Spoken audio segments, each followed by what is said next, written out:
This is a Film Stories original podcast. We made this. Welcome to the Starlight Ballroom. Hey!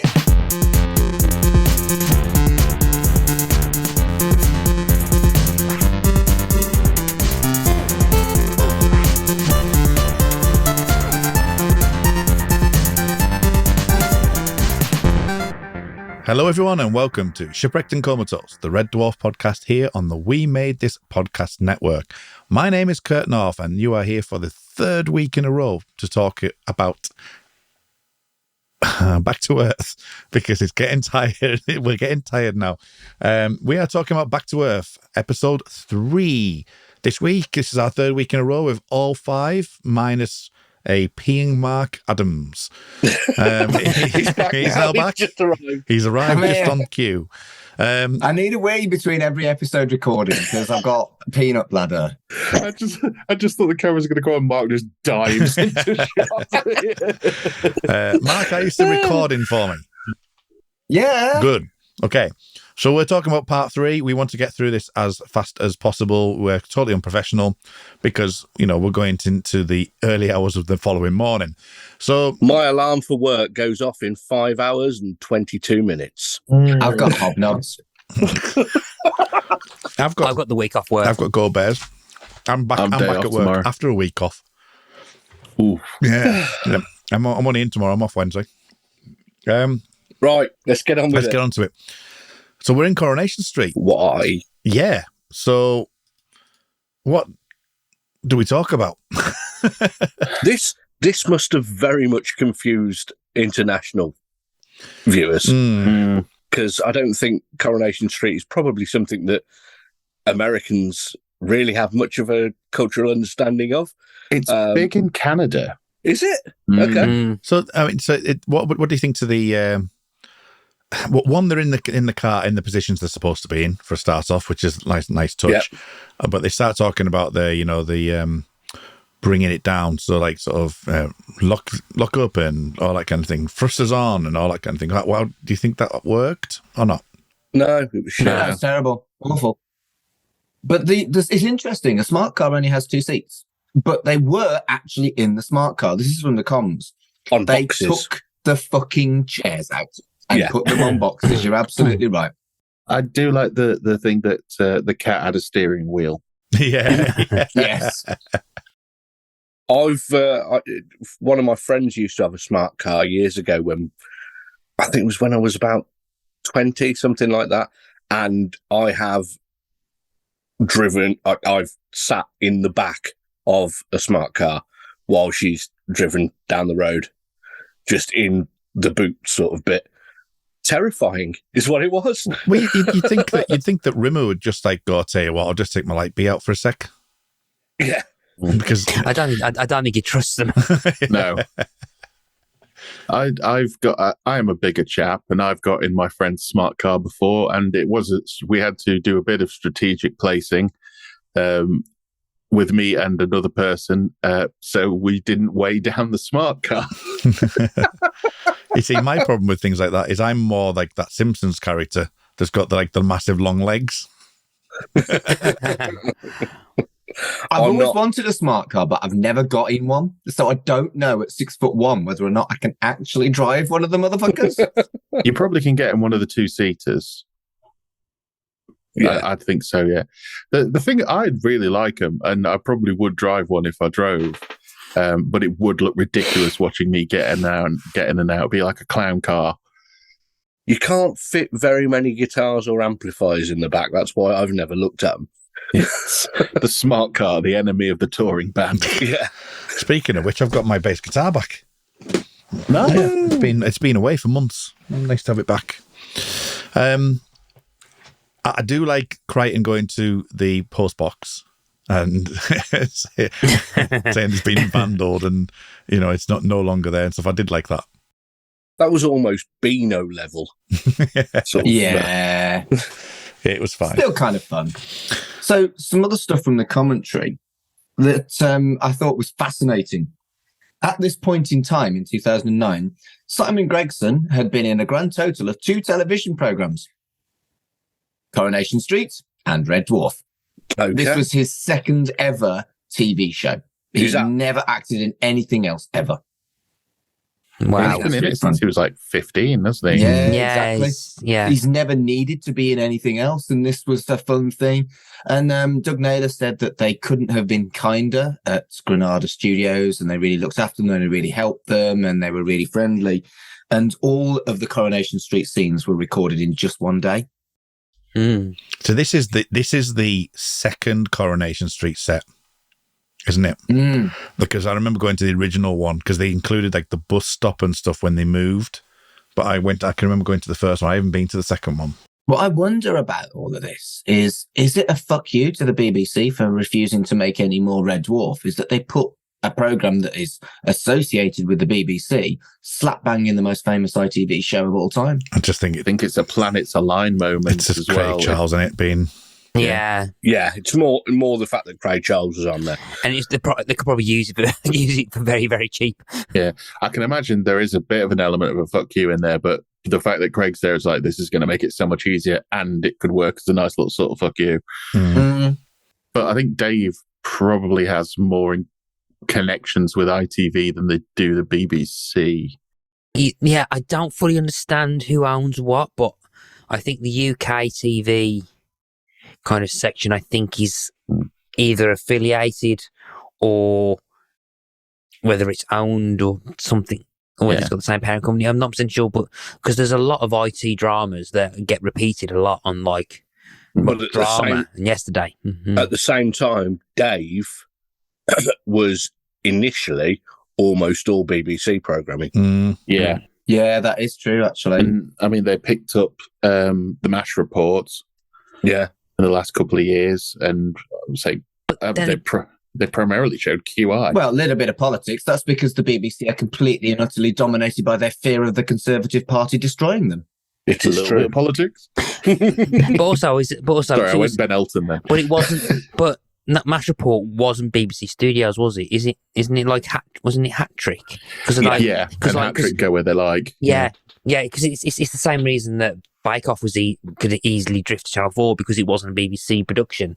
Yeah, like Spooks was like Kudos, I think, wasn't it? Yeah. It's all like the production companies themselves. Well, it's like Grant Naylor Productions in some ways, isn't it? Really? It's like what happened. I mean, Taskmaster did the opposite. They jumped from Dave to Channel 4. And I get the feeling in later series, Baby Cow, which is Steve Coogan's production company, are looking after Red Dwarf. They could feasibly take Red Dwarf to another channel because now they're producing that series. They could take them back to the BBC. You say that, I just read it. Dave is owned by UK TV, which is a subsidiary of BBC Studios. Is it? That's what I thought. Yeah. Yeah. So wow. Okay. I would really like to see any new Red Dwarf content on either the BBC or Dave, because I think either of them have really kind of deserve it, because the BBC, 8 fucking series, over 50 episodes. And Dave, saved it from oblivion with this very series that we're talking about now. Yeah. That's something we didn't actually talk about at the beginning, did we, at the first episode, that the BBC wanted to go a different direction. That's the whole reason why the numbers were fairly all right, but they just decided, actually, we don't want to do another one. We want to go in a different direction. Maybe, and if every episode they landed on a planet and then like renovated a house with Carol Smiley. Yeah, Smiley Bot. And if they did that, or found things and sold them at auction from the planet. So anyway, that bloke from Coronation Street turns up. Steve. Does he phone Craig Charles? He does. Yeah, he does. So he can see Craig Charles, and his immediate reaction is to phone Craig Charles and go, "I've just seen you. I can see you at the moment." What the fuck? The thing I kind of like about this, and it goes into the next scene, is he's chewing on a pen. And when he comes into the next scene to explain to Craig Charles what he's just seen.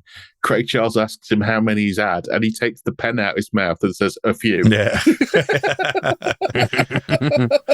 Yeah. That was clever. Yeah, it was, I'll give you that. I still didn't laugh, but it was clever. And so apparently no one won the car bug then. It's sold it for $7,000 because now it's on telly is the magazine that's in the shop. And it says Red Dwarf lands on Coronation Street plus win a car bug on the magazine. I like that. What about the accents in the shop? Brilliant.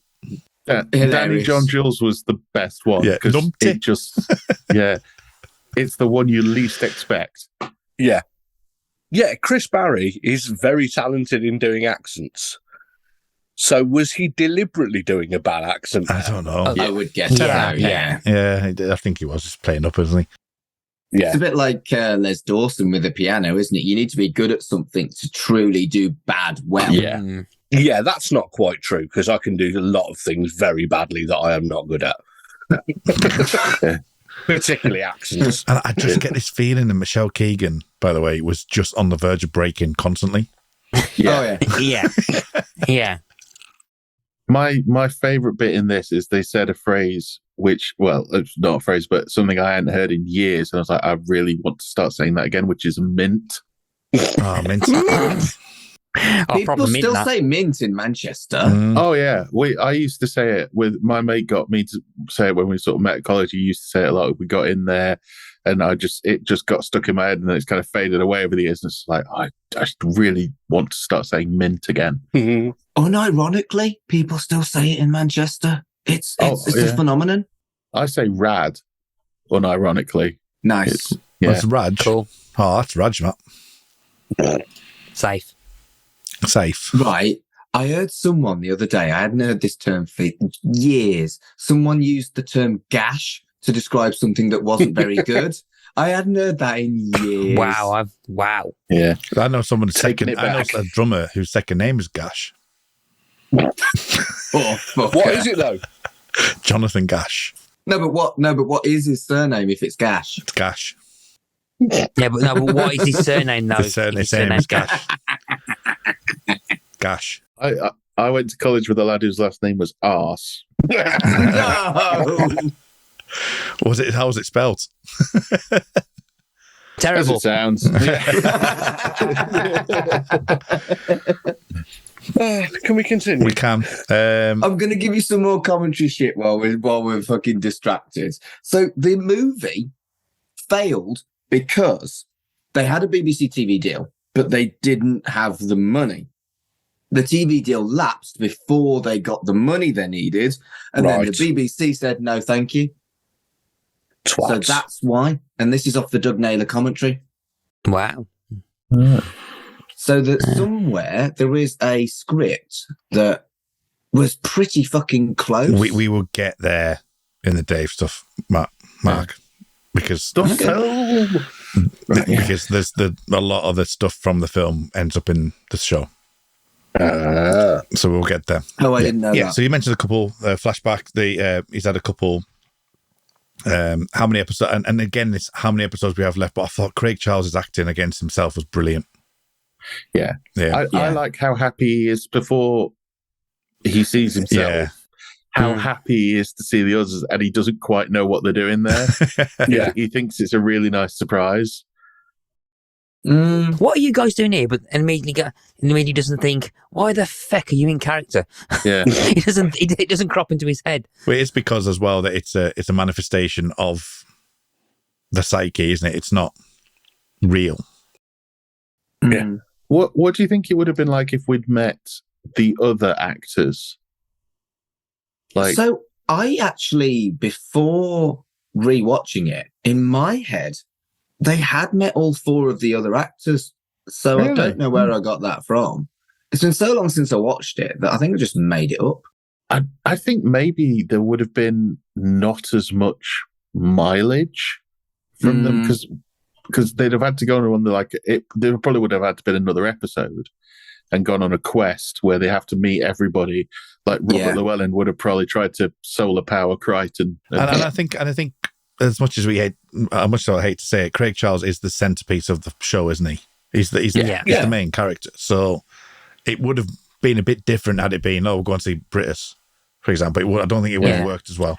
Well, somebody had brought that up on. I did a Reddit search for Red Dwarf Back to Earth in the tiny bit of research that I did, and somebody was saying, I think it would have been better if they'd have gone to, meet Gordon Britus instead of Coronation Street, and a lot of people were pointing out that Britus wasn't really a thing at that point. No. Yeah, he'd finished. He'd been off the air for years. Yeah, I think Craig Charles, out the four of them, in terms of regular acting work at the time, I think Craig Charles pretty much had the highest profile things, because you can mock Coronation Street as you want. It's one of the most popular TV shows in Britain, still is. My gran loved it. It's on 4 nights a week, is it? Yeah. It's on 4 nights a week. It is one of the biggest, most regularly watched shows, I think. And Craig Charles ended up being on there for about 10 years, I think, didn't he, or something like that? Roughly, He's done hundreds and hundreds and hundreds of episodes. I think his character's called Lloyd. Yeah, Lloyd. Yeah, Mulaney. He's not in there now. I think he's left now, but I think. Yeah, I think he quit for some Red Dwarf stuff. Just to confirm this, are we saying Chris Barry wasn't in anything right now during this filming? Unless this was around Tomb Raider time, but I don't think so. 2009. Post Tomb Raider. I'm just thinking from the meta perspective later that he's going, I'll have a sitcom. I'll have a sitcom. I'll have a sitcom. Give me a sitcom. Yeah. Give me a sitcom. It's almost like he's literally going, can someone please give me a show?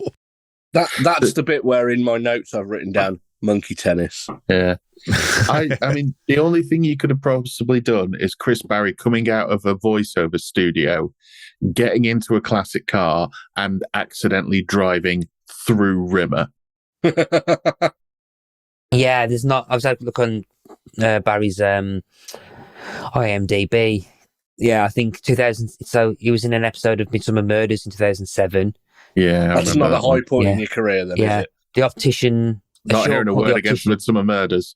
2008. Then from 2008 to 2011, there's a gap, and it's a voice of a character called Happy Apple in the Fruit Cases. Then in 2013, Saving Santa, playing Blitzen. So that's hardly the most busy he's ever been, is it? No.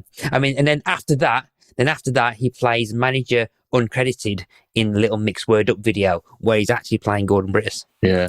Is he not even talking about... Brilliant. Yeah, because he plays Britus in that. Yeah. So is he not even talking about Massive Engines during this hiatus? He's not in the...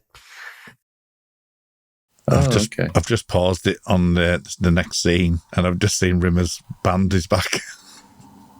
It's never left him. He was on the escalator, wasn't there? He was on the escalator. This is the crux of the whole series. Yeah. Where is the band? It's like the heart necklace on Yellow Jackets. Where is it? Yeah. But now I want to talk about how they start to look for their creator. Yes. Not their creators. Yes. Fuck you, Rob.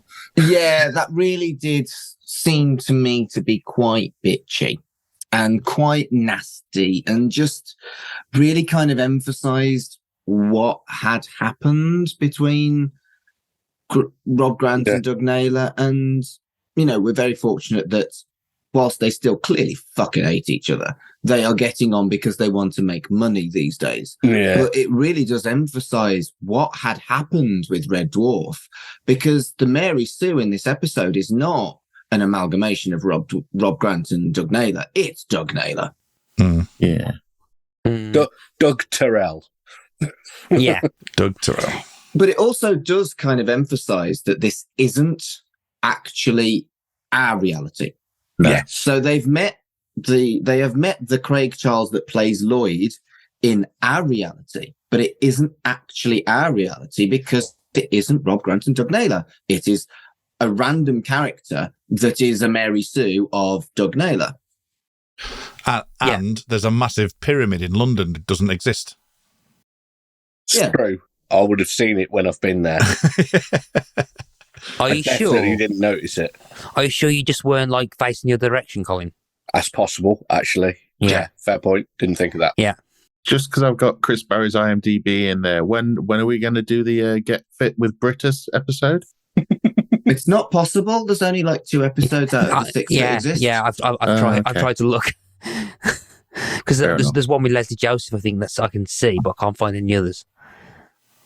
Anyway, we're not talking about that. We need to carry on. London. We're looking for the creator, as Mark cutely put it. The doorbell ring. It kind of everything gives this away now, doesn't it? About there's something really not right here. Yeah. And the Munchkins visitors, which is still one of the funniest things I've ever seen. The face that Chris Barry's putting on that Munchkin is just so funny. I enjoyed that too. I didn't like him. Oh, shut up! Fuck off! Get off my podcast, Carl. You're not going to let him say that, are you, Mark? Yeah, I'm not that comment. I didn't like him. Fuck off! What the creator of the podcast? Oh, me and Mark are going to fall out, aren't we? We are. We're going to have like what was it? Creational differences? I don't know. Yeah, creative differences. Creational difference. Yeah, we tried to procreate. We tried to procreate. It didn't work. Procreative. No, we did not try to procreate. You're not my type. I'm not into straight blokes. I'll just continue eating my Go Bear, thank you. That's what he said. Honestly, though, some of the fucking gags we've made over the last 3 episodes are better than the gags on Back to Earth. We're funny. I don't know about that. Also, I've been drinking wine and I've suddenly clearly become really obnoxious. Suddenly, yeah, just like the creator says, like the creator says later on in this episode, Mark, I've grown weary of you. I mean, we've done 120 episodes at this point. Well, you've avoided at least 60 of them. So, the bullets. Yeah. Stylistically brilliant, make no fucking sense because he shoots 1 million bullets later on, doesn't he? Yeah. Also, it does make me wonder a bit. Like, there's the 4 of them with bullets, and obviously Holly's not there. Has he already shot Holly? Has he already shot Kachansky? Yeah. Well, Holly's not on the ship in the first place, is he? Has he shot Talkie Toaster? Has he shot Bob? Yeah, that's who. Has he shot Hob? Who shot Hob? Mel. Coming soon. That's what she said. Lol.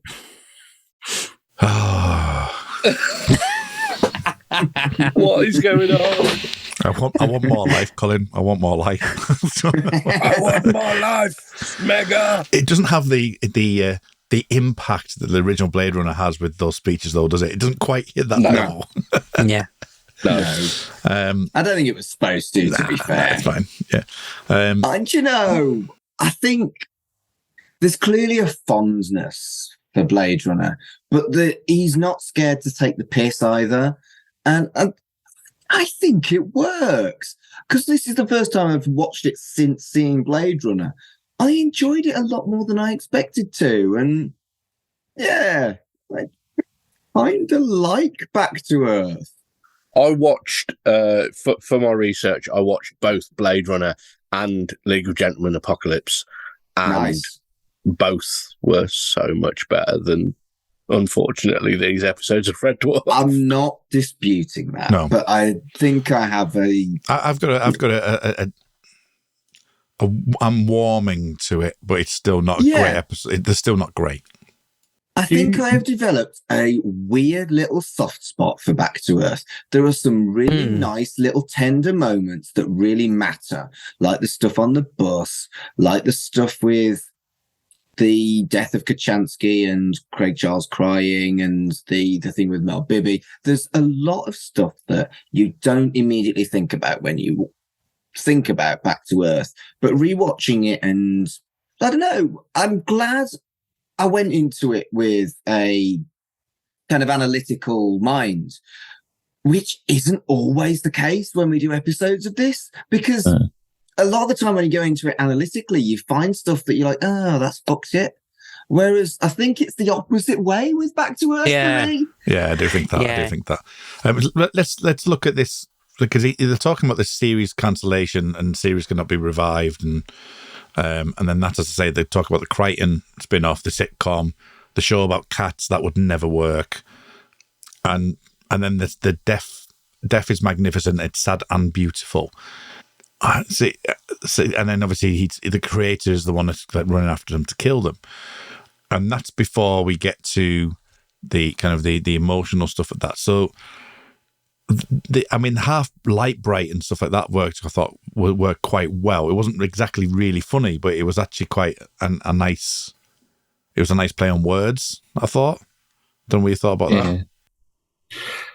I think for me, a problem with this, and I don't know if you've had that, is I find this scene a bit more impactful if it was a different actor. Right. I don't know what it is about this actor. I remember at one point in the build up to this, they were talking about like, oh, the guy that we've got for this is really, really good. And when I watched this, I was like, I don't like this guy. He's on a right downer today, isn't he? I know.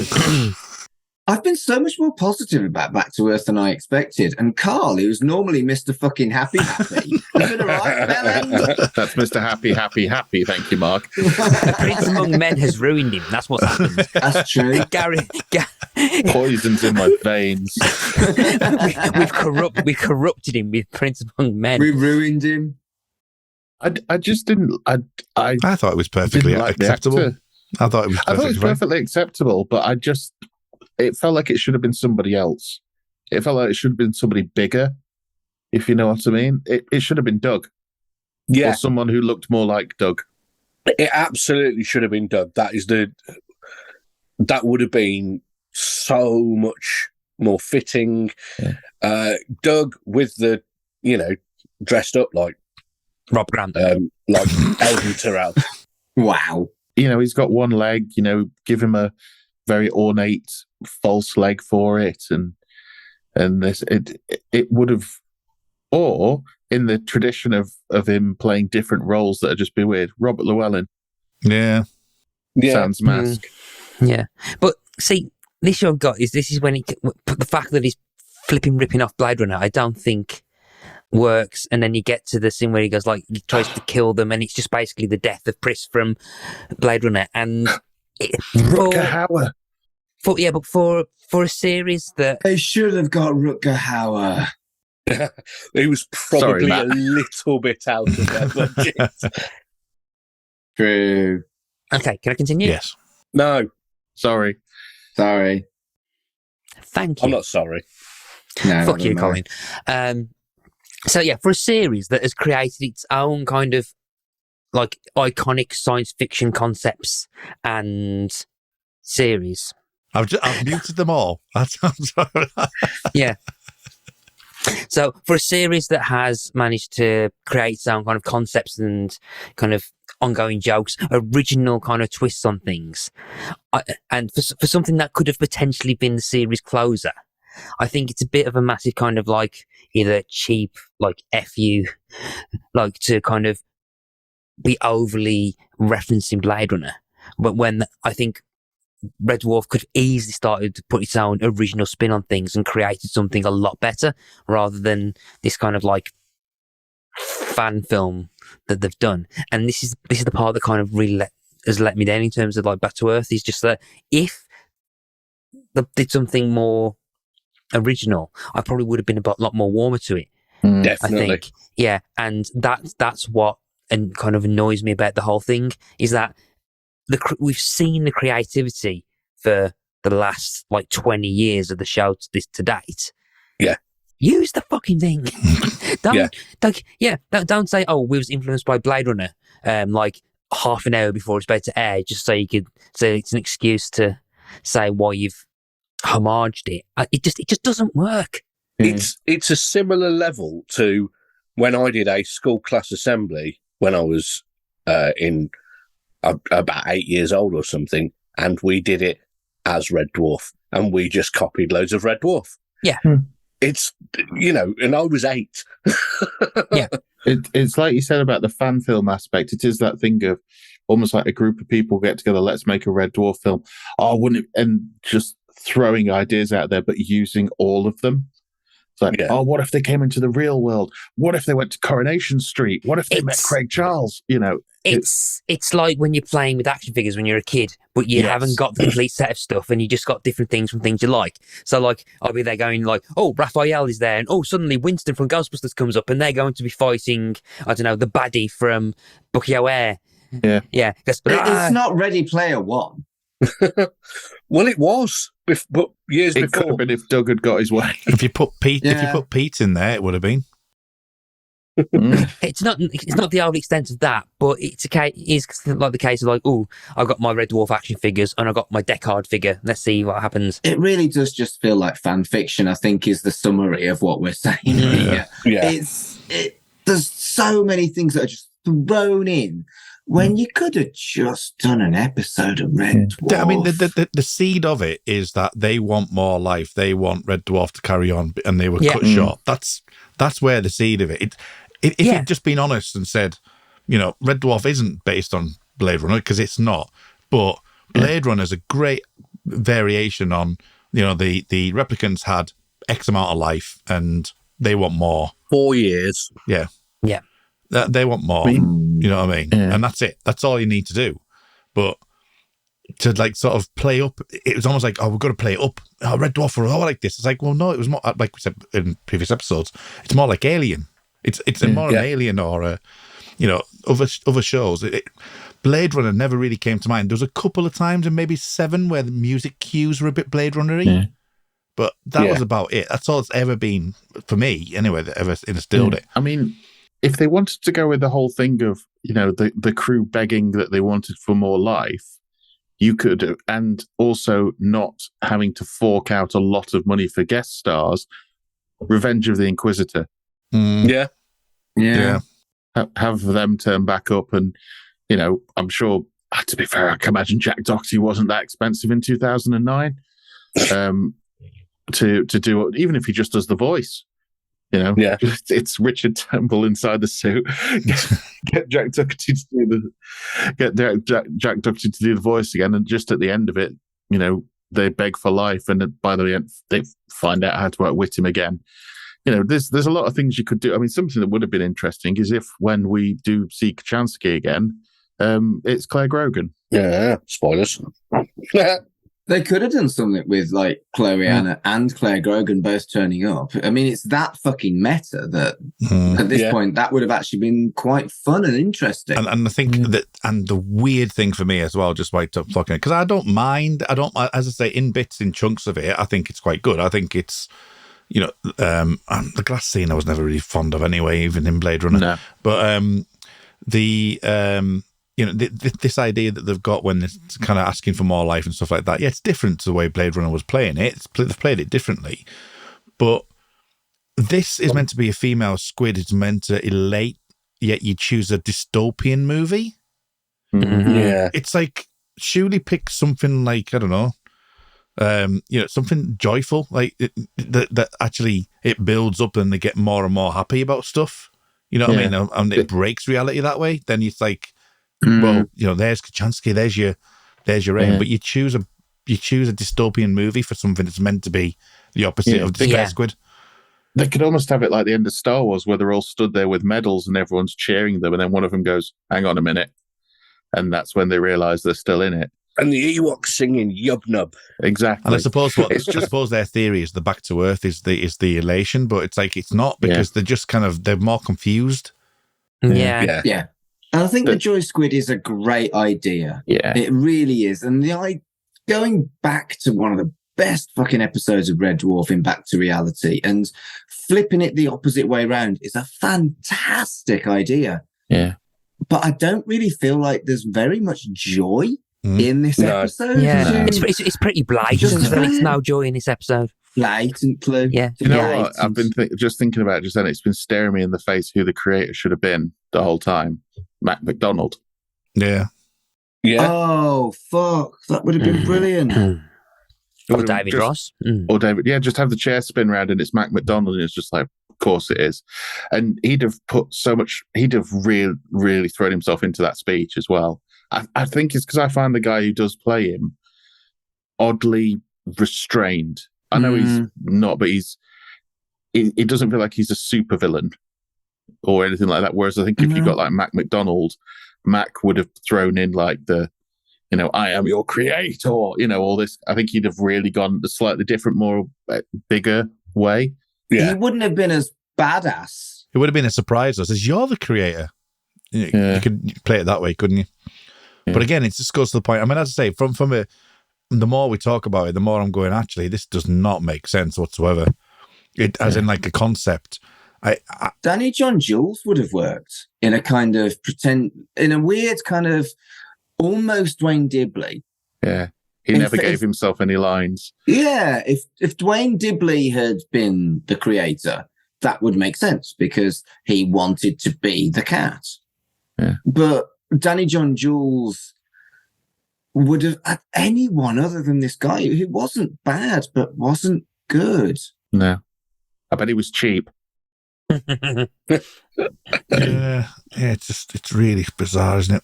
Really bizarre. And I think it's really kind of sad that the vast majority of the money, it's obvious the vast majority of the money went on the fucking Blade Runner homage rather than actually spending it on something Red Dwarfy. The glass thing, when the actors go through the glass, they look so awkward going through the glass.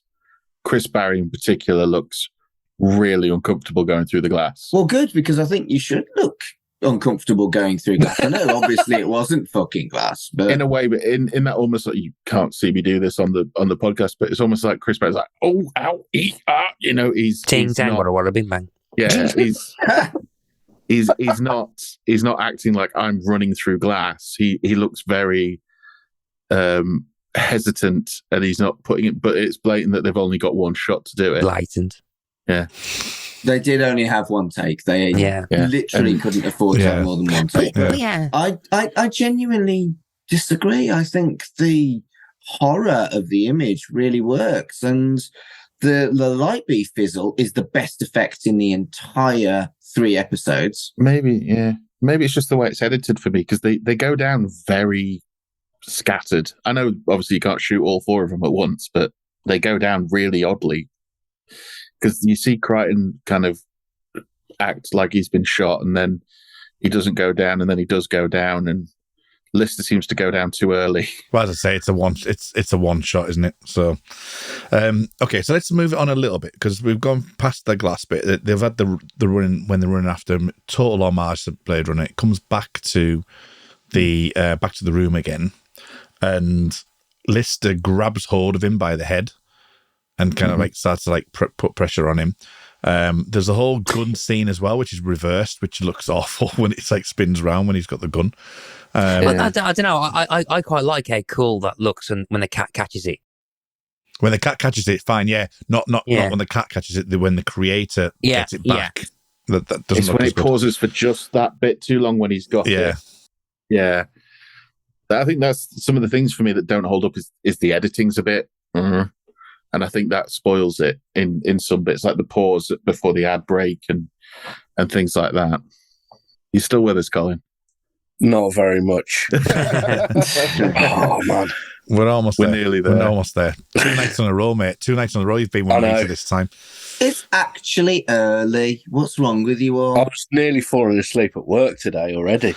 I've got like tomorrow. I'll be up another 3 hours after this. Yes, but you haven't got to get up at 5 for work. Why would I want to do that? I work for myself. Anyway, exactly. As Colin's supporter, I can't remember what the word is. What they call it in America? Padre? Yeah, no, in say someone's got AA meetings and stuff. They have somebody done sponsor. As Colin's sponsor, I'm saying let's move on with the episode. Sleep sponsor. What about the rewrites? How do you feel about the rewrite scenes and the Sideshow Bob stuff? Well, it's Spaceballs, isn't it? Went on too long. Yeah. I didn't realise Spaceballs. I just saw this yesterday, I think it was, that Tim Russ is in Spaceballs. He's the one that does the. All right. We ain't found shit. We ain't found shit. Yeah. What? Oh, did not. Yeah. I've not seen Spaceballs in years. Never realised it was. We ain't found shit. I've never seen Spaceballs. Is it good? Yes. Yeah, it's great. Yeah. Fundamentally, it's one of the brilliant. Yeah. I would say it's Mel Brooks' second best film after Blazing Saddles. I've not seen Blazing Saddles. Is it good?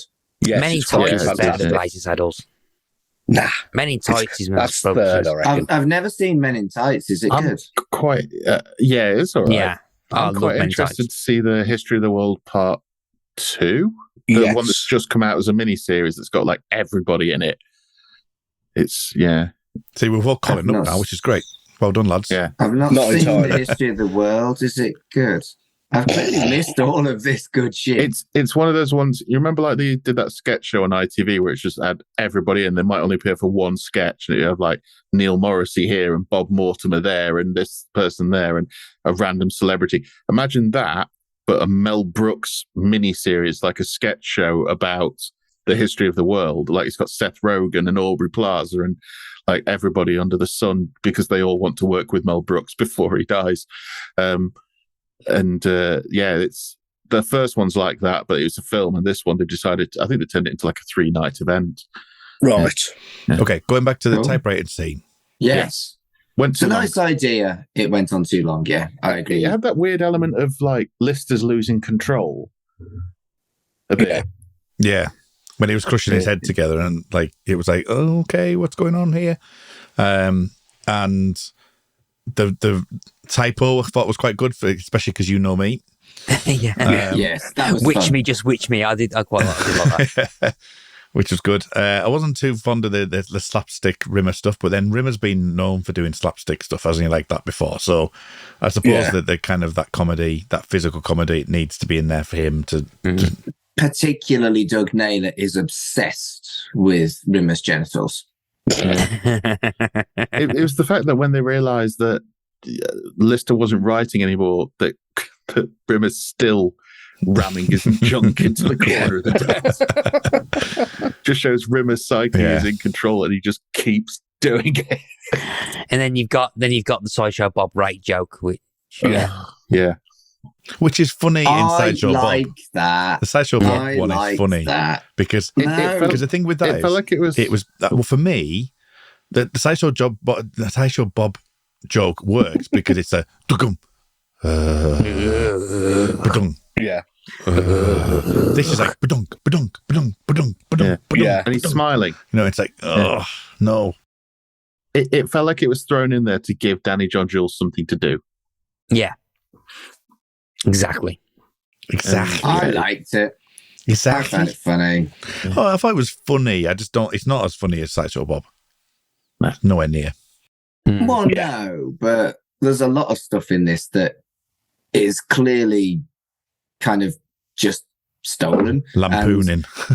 Not as good as the original source material. We've talked about Yeah. The League of Gentlemen. We've talked about Blade Runner. We're now talking about Sideshow Bob.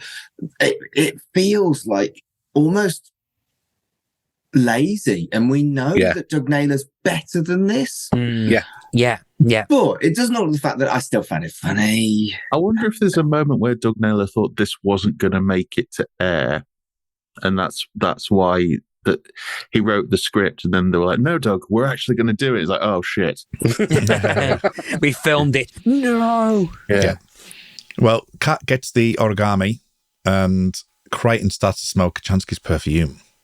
So this is where we start to understand that they've got a choice in the matter. And whether they can come or go. So, and again, the thing that holds this whole thing together, and I know as I said, I'm not a fan of edits. It's not particularly my bag to look at those type of things, but I can imagine a tightly edited version of this film, this Red Dwarf, for about maybe a 40-minute, 50-minute thing might work because the three elements of Lister work so well, and this again is part of this. This is like where it actually gets to the serious point, which is bizarre to say that the best part of these three episodes are the serious moments, but it is. Yeah. And that's what I think where I was coming from, I think last episode when I was saying there's something about it that I really like. I think it's different. I think it works from a comedy drama perspective. The drama is the thing that's driving it, but it's too much. We've said it right through these last 3 episodes. Set pieces are going on too long because they have to stretch it out, and that's why it doesn't work. That's always been a thing about Red Dwarf, isn't it? That they have some very good sci-fi concepts, some really sophisticated, fascinating, interesting takes on tropes of science fiction. And this does have that. Yeah. But the previous episodes were funny. Yeah. Wasn't it said that Naylor was the sci-fi writer and Grant was the comedy writer? Yeah. I remember reading that, and I think That's it kind of fascinating. makes sense. I think that makes sense. Yeah. The thing as well is, the thing I don't know if we really took it into account is, this is Doug after 9 years off, essentially. Yeah. He could just be rusty. True. Yeah. Yeah. So anyway, let's go to the drama, because Crichton does reveal what we found out last episode, that he was lying. He's lying! And Lister Do you like that version of Crichton? Do you like the neurotic Crichton? Do you? Why didn't you mention it ever? I never mentioned that. So Lister starts to understand it, and then we hear Kachansky is on the way. So the fact that they're making that choice and this scene, just before we get into the really serious part of it, what do you make to it, Carl? I thought it was very interesting in that, this is where we go into drama, in that the other 3 are disappearing because their natural antibodies are taking them out of it, but they also have chosen to leave. But now the squid is making one last bid to keep Lister, and she's about to walk through the door. And it's almost, if it was a more serious thing all the way through, it'd almost be like a horror moment. Because it's like, this is the thing that's gonna kill you. And the fact, when we see Craig Charles's performance of what he looks like in the thing, the eyes are spasming and rolled back in his head, and it's genuinely quite disturbing to see. And then we see Chloe Annette, who very much looks like Rachel. Sean Young. Very Rachel. Very, but also hasn't aged a day. No. Which, she looks, if anything, looks better. I was just about to say that. She actually, I'm all for Series 8 Chloe, but actually, and I don't have a fascination for, obviously we won't talk about Blade Runner's sexual part of it, because it's probably not a good idea. Yeah. But she looks incredible. Really? What the fuck's going on with her hairdo? I thought the hairdo was fucking ludicrous. Well, it's Rachel's hairdo. It's Rachel's hairdo. Yeah. Well, but it means that Chloe Annett looks ridiculous. No, her facial features she looks amazing. Maybe I was just distracted by the hairdo. You're such a bitch, Mark. No, it's only because he's got none. It's only because he's got none. It's only because he's got none. Got none what? Hairdo. Hair. Oh, hairdo. Oh, I thought you were talking about heterosexuality. Or that. No, you wouldn't be jealous of that, though. Zero heterosexuality. You know how people say there's a fucking scale? Nah, mate. So the question I've got here at the moment as well is that, are you going to assume that there was some resuming of the romantic relationship between the two of them in those 9 years? Because I probably would not have gotten that from what Kachansky was like at the end of Series 8. I get the feeling that it went what's the word? It went unsaid. It was there's always going to be a chance. They've always had feelings for each other, and it looked like it was going to be, but then Lister turned out. Lister has to Lister, and Lister's got a Lister. Lister's got a Lister, and Kachansky just couldn't take it. 10 years of, waiting for your ex to grow up, and then anybody would be there going I've waited 9 years and he's still not changed. I've got to go out there and see if there's some space hunk. She's gone looking for Hollister, hasn't she? Yeah. Or what was it? Her ex-boyfriend Tim. Ex-boyfriend Tim, yeah. Yeah. As far as we know, he's in the skate pod somewhere. Or an interdimensional portal for actual Dave. Yeah. So, My Dave. That's true. My Dave. Yeah, which I think Dave. Series 8 completely forgot. Yeah, we talked about that. Yeah. But yeah, the thing, I didn't realize the Blade Runner reference with the hair. And the thing I remember being confused about at the time was, obviously we do it's the Shining footage is the sky, isn't it, when we go to the car. I couldn't figure out if the fact that she changed hair and outfit meant in there, like in, oh, bollocks, what's it called? Life on Mars, that they've actually been together for a long period of time in... What, it's like kind of Inception it kind of thing. Yeah, they've been together a long period of time in the fantasy, but in the real life, List has only been there for a couple of minutes. I think that's big another finish. reference. Big finish. Big finish, yeah. It's another reference to, because Sean Young's hair changes at the end of that as well. So it's just pretty much a carbon copy of that final shot where I think it's the theatrical version where it's the happy ending. Yeah. Where they drive off and stuff. It's not the director's cut because that's the version I watched that last week. Yeah, because that's the one that ends in his department where you got LJ goes, it's too bad she won't live. Yeah. It's and the thing that kind of amused me about this was when they're pulling along and then Lister realizes and stops the car, and Chloe Annette gets flung forwards. Part of me was like, that's real. They did that to get the best reaction out of. She's only coming back for one. Let's nearly kill her. Why did they need to? We've established on this podcast that she is one of the greatest actors of all time. Mm-hmm. Yeah. Leave us for Crime Traveller, will you? Whoa. No, what probably happened is that on the set goes, we need to get Craig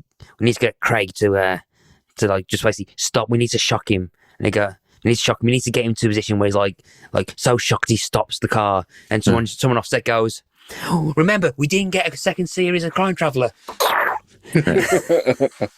We should get more Crime Traveller. I mourn the loss of Crime Traveller. I want to do another series where we've got Colin and Kurt watching it just to see how they do. I mean, they are some of the best specials we've ever done. Yeah. We should have we're going to have me watch Red Dwarf for the first time from series 10 onwards. Yeah. We should do that with Colin and Kurt for Crime Traveller. More Crime Traveller is what I'm saying. Yeah. That's what I'm saying. More crime, more travelling. Okay. Yeah. So my question, as we wrap up this podcast and Colin can thank fuck for that. Go to sleep. Oh, it's early, and I've only drunk 3/4 of my bottle of wine. Yeah, we've only got the half hour of wrap up to do after. And I suppose it is kind of like a bit Blade Runnery, but it's like when he comes out of the thing, it's like stop there, stop there, stop there, stop the episode there. And then we have another couple of scenes. I'm like, oh, what? No, because that's the perfect ending. You could just have him come round and Red Dwarf have done it before. Leave it as a cliffhanger, as in you don't know what's going to happen next. You just kind of know they're coming out of it. You know he's going to be fine, and just leave him. You know what I mean? Just let them get on with it. But we have to have another couple of scenes. They probably won't resolve it. No. But it all goes back to what we've been saying over the last 3 episodes, that this feels like fan fiction. Yeah. I actually quite like how this thing kind of finishes, where he goes out the car, and it's like, oh, you'll never get me and stuff, and but he's like, yeah, I will. He's saying, he goes, oh, blah, blah, blah. But I do quite like it's the kind of ending of the kind of crisis, or kind of the re-establishment of Lister's kind of hero, the status quo kind of drive. Yeah. But I do quite like that he kind of links back, and it goes back to things that I know I've said, and I think we've talked about Lister as a character, in that, he's probably disgusting, but I'm also incredibly brave, which I think is the fundamental kind of basis of Lister's kind of character, in that is I see a directionless slob just coasting through life, who's then ended up having to become the last person on Earth, and ends up having to being not exactly reluctant, like an action hero. So he's not really a reluctant hero. He's just so he's always just been lacking that drive or that essence of survival when there's been people like who has the responsibility to take care of him, but he has to start doing it himself in terms of that way. And I quite like the fact that this kind of story is supposed to get him to remind himself of that.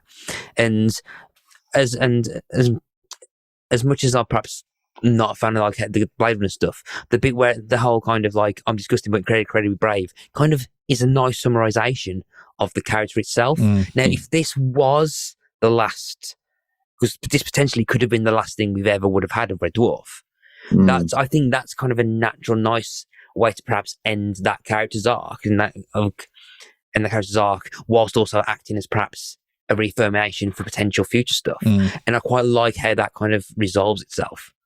Do you know why this wasn't the last thing we ever had of Red Dwarf? Because the car advert? No, because 11.4 million people tuned in, and it was the biggest audience Dave had ever had. And still to this day, original programming, I think it's still the biggest. I did not know 11.4 for Dave. Yeah, got that from the commentary, Matt. Yeah, where I think it's on. I think it's on for the thing. 2009. That's actually fucking phenomenal. Yeah, that's ridiculous. Regardless of what people say about it wasn't funny, it was a low budget, yada yada yada. Back to Earth is one of the most important things that ever happened to Red Dwarf. We need to fact check that, because according to Red Dwarf's official website, 4 million people watched part 1 over the 4-day weekend. Part 2 attracted 3 million. Part 3 earned a rating of 2.9 million over the initial weekend. I remember hearing that it dropped over the weekend. 11.4 in total. Yeah, so that's what... So, okay, fair enough. But I'm just quoting what Doug Naylor said. I just want to say it wasn't like 11.4 million on part 1. That's what I'm trying to clarify. Yeah. Well, all right. Well done, Rob. Well done, Grant Naylor. You got me with your no lies, but interesting interpretation of the truth. But still 4 million people. Oh yeah. Even for Dave, even for those figures for Dave, that sounds a lot more realistic. I mean, it's still phenomenal. I mean, as well with this, we've got. I think if this was Series 7. We wouldn't have had. I think Lister would have walked off after, and he would have faded away, and that would have been the end of the episode, because it would have had that dramatic kick to it. Yeah, I do like as well, because initially when they make the joke about, we watch you on Dave with the, because he basically repeats what the kids say earlier on to him, doesn't he? Yeah, exactly. Almost word for word. But I think the fact he repeats they've got a TV channel named after me, that actually works. In that speech, and it's like, I'm pretty bloody good, Again, something from the commentary is that Dave came to Doug Naylor. Doug Naylor did not go to Dave. They came to him for a 21st anniversary celebration. Of course, he was always going to be a bit of a sycophant, and I have no problem with that. That goes back to my original point. Back to Earth is a very, very, very important part of Red Dwarf's history. No matter which way you slice it, it's really, really important. And Dave's history as a channel. Yeah. I wonder if they tried to get Chloe back for 10, or if they just went, you know what, that's good. That she's out there, and we may come back to it. I'd guess the latter. Yeah. Yeah. I suppose it's not a spoiler to say that obviously she's mentioned quite a few times, and it is kind of like going back to the reset of like she's out there somewhere. That it's mentioned a few times. Oh, okay. But it's not really a thing, because obviously we know that she doesn't return. But so Back to Earth is canon when it comes to the subsequent series. Oh, okay, cool. They did have that rejig of this is essentially 9, and then 10 is 10. It's not happening after 10 anymore. So I think they realized, we're going to do more. It's like, we've kind of written ourselves into a bit. It's going to be really confusing if we go to 11 now. Yeah, but I think they pretty much just say, it's only, I think, quote unquote, our reality that mentions 9 and 10. Yeah. So it's just like it's like the timeline's just carrying on with us as the actors age more or less than anything. Yeah. So like we've just got a load of unseen stuff that's happened that Big Finish should probably end up doing in between 8 and Back to Earth. And plus, the reality that they go to isn't our reality, is it? It's slightly adjusted anyway. So No. Yeah. No. Right, we've done it, chaps. Colin is in delirious mode. He's Yeah, I am. I can just imagine, is Helen just out of shot, just stood there with her arms folded? No, mate, she's been asleep for hours. Do you remember the Microsoft paperclip? Because that's pretty much what he was just like then. Clippy. I fucking hated him. But actually, yeah, but definitely before we go, the last kind of joke being that, like, that their reality is the original one. So, like, because of that nice chat where he goes, like, oh, so those people are going to think that their reality in which we're fictional characters is the real one, whereas we're in the real reality. He goes, yeah, probably. It's probably not as like the last kind of last minute punch of humour, but I do quite like how they kind of had that chat, which is kind of very Red Dwarf. It's just missing that kind of final punchline. Yeah, I don't think it needed the revelation that the cat brought it on board.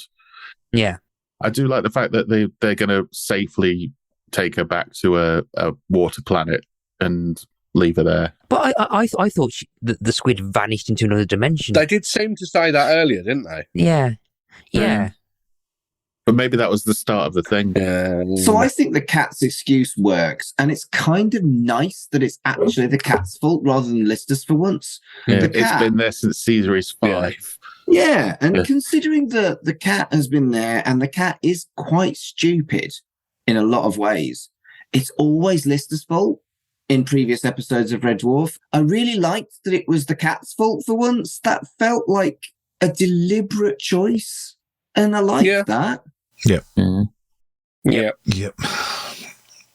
Yep. So, yep. the next episode that we're going to be doing, chaps, is Red Dwarf 10, an episode called Trojan. I haven't seen that. Yeah. Neither have I. Me and Matt have seen it. Me and Carl have seen it. Me and Matt I've talk seen about it it often. Yeah. So I've come out of this feeling like almost I was never not into Red Dwarf, but when I first watched this, I was this was crap. This was a cash-in. This was Dave being cheap. All of the negativity that we've mentioned on this podcast over the last 3 weeks. That's how I felt, and I was done. Yeah. I've actually really changed my mind having watched Back to Earth. It is not as funny as it could have been. It is not as funny as it should have been, but it is not as shit as I thought it was. And I've really decided that I can't wait. I can't wait to watch more Red Dwarf that is new to me. Yeah. That is not my first experience with Back to Earth, but being with you four and watching it again in an analytical way, I'm so fucking excited. It's going to be fun. I'm also very much looking forward to it. Although Colin can wait because he wants to. Yeah, my alarm goes off in 4 hours and 18 minutes. I don't have an alarm. Well, yesterday I went to bed I went to bed and didn't go to sleep. So I'm feeling it now. But All right, Kurt, don't brag. So any final thoughts? Obviously, Mark, as you say, any final thoughts on the actual episode before we call it a day? Anyone? No. Good night. Yeah, well, I've got a few things that I want to comment on. So we'll leave it to the last thing. Matt. Yeah, I've got a. We'll leave it to last. I've got the full. Yeah, I've got this full page of notes I've yet to talk about yet. But Have we mentioned before we go that we've passed 60,000 downloads? We haven't. no, We've passed 60,000 downloads. Thanks. It's been quite nice for all of us together to celebrate that, I think. Ages to get all of those downloaded. yeah, Incognito mode. yeah, and I think and I say again, as we're all here, I was going to So I think we've got exciting plans potentially coming up to do with like future episodes, future seasons, future things that we haven't announced yet that we've talked about. Yeah, future echoes and stuff. Prince Among Men Series 2. Yes, Woo! better that. Finish me off. Yeah, and as I think, as Mark was saying, I think at the end of Series 8, we're in a like very new, exciting kind of territory, not only for the show, Red Dwarf, but for the podcast as well. Yeah. And I can't think of 4 dickheads I'd rather do it with. So. I think you're all twats. So the original plan when it came to this podcast was do a series of 6, do 2 specials, do a series of 6, do 2 specials. We did not fucking stick to that plan. But because we've now got new Red Dwarf potentially coming, as much as I love a special, I love a special, but I don't want to do lots of specials. I want to fucking catch up. And maybe we will actually go back to the original format of series 2 specials, series 2 specials. Maybe. But you've seen the Excel sheet, Mark. There's a lot of stuff to get through. I know, but I want to jump. We haven't even started on the porn. I recently learned that the porn is a book, not a video. Yeah. Okay, yeah, and like the poor disappointment on Mark's face. I'm devastated. Right. Anyway, Colin, where can people find you apart from the bed?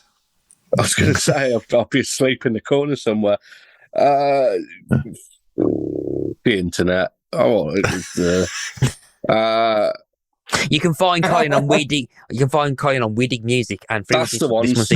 Google it. Cheers, Matt. Google it. You can find Mark on at Mark Adams HC on Twitter for me, and also on Instagram. I'm really trying to be better at Instagram, but by the time this is aired, I might have given up on Instagram because I fucking hate it, or Twitter might be dead.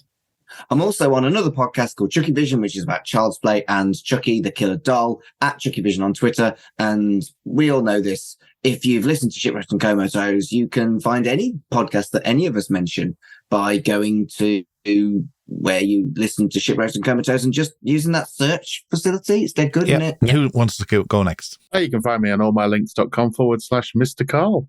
All right, little Miss Succinct. Find me on Linktree. Just type in Linktree space R-Muldrake, RMULDRAKE. You're really going to have to get one, Mark. All right, little Miss Succinct goes to Dallas.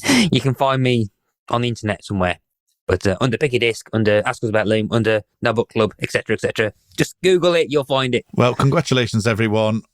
You're not. We have completed Back to Earth. We are going to be talking about Red Dwarf 10 in episode Trojan at some point. We have, as I say, lots of exciting things coming up. We're going to be looking at this. Two specials.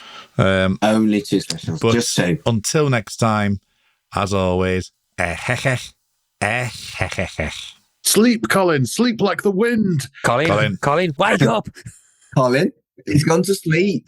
We can carry on talking now for like ages and ages and ages because it's like not actually that late.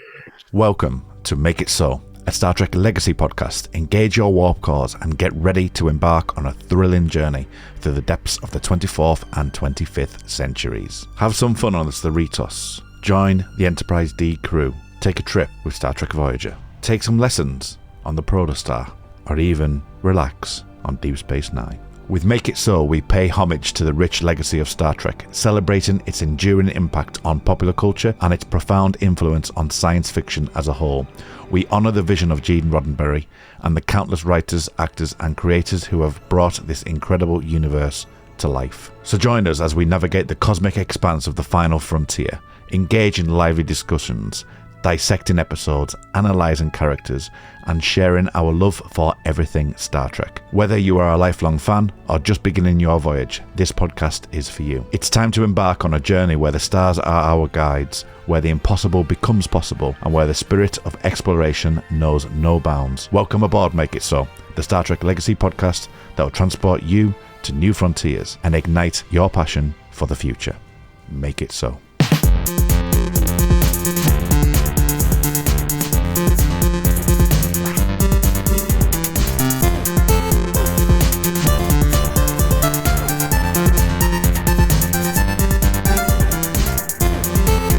Shipwrecked and Comatose, a Red Dwarf podcast, was created and produced by Mark Adams and Kurt North. You can find us on Twitter at Red Dwarf Pod, and we are part of the We Made This Podcast network.